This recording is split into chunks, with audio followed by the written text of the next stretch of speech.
Yo guys! Welcome back sa channel kung saan chill lang, low-key lang, pero may meaning lagi. Kung bago ka lang dito, welcome. And kung matagal ka na, chill. I appreciate you. Salamat sa pagbalik. Now today, iba to. Sobrang interesting ng ganap, but not the usual way. Walang challenge, walang prank, walang tutorial, kasi ang content natin today ay absolutely nothing. Yup, as in wala. Legit, we're doing absolutely nothing for 10 full minutes. You hear that right? 10 solid minutes. Now I know what you're thinking. Hala, ano to? Tamad? Content? Clickbait ba to? Baka may twist sa dulo. Pero wait lang.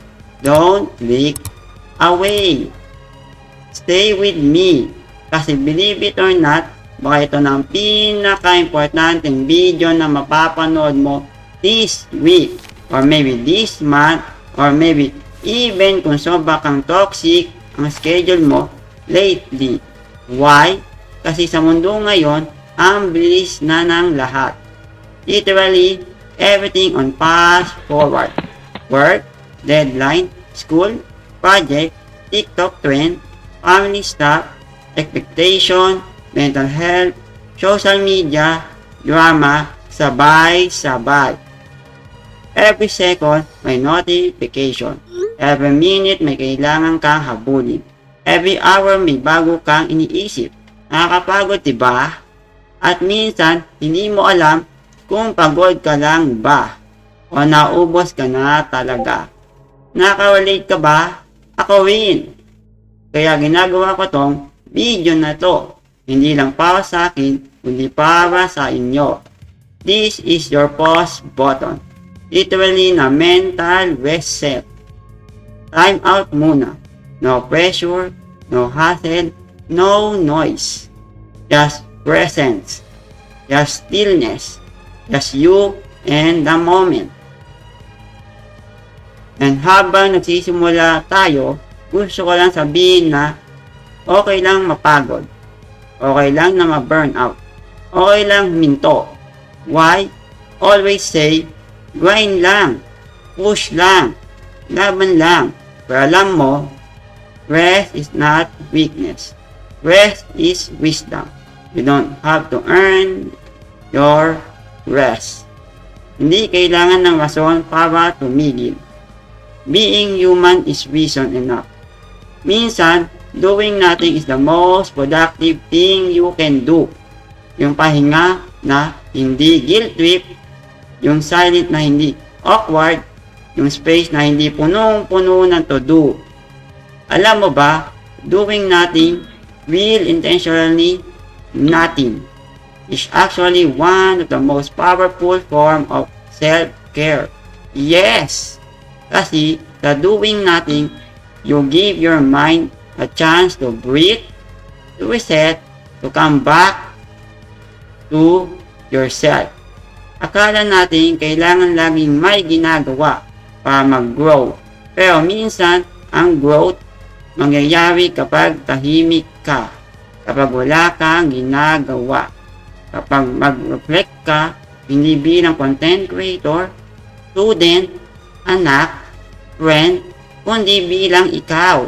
So ngayon, I invite you, yes, ikaw na nanonood nito, ngayon, to give you yourself something rare, a gift, a 10 minutes of peace. You don't need to impress anyone. You don't need to fix anything. You don't need to chase anyone. Walang kailangan patunayan, walang kailangan tapusin, walang kailangan i-post. Just exist. Just breathe. Kung may snack ka, get coffee. Kung nasa bed ka, mas okay.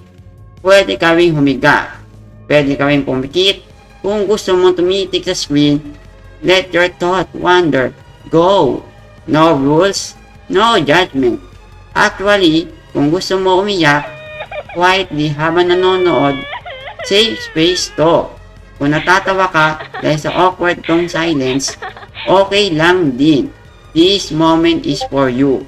Kahit ano pang forma ng rest mo, minsan the best conversation happen in silence.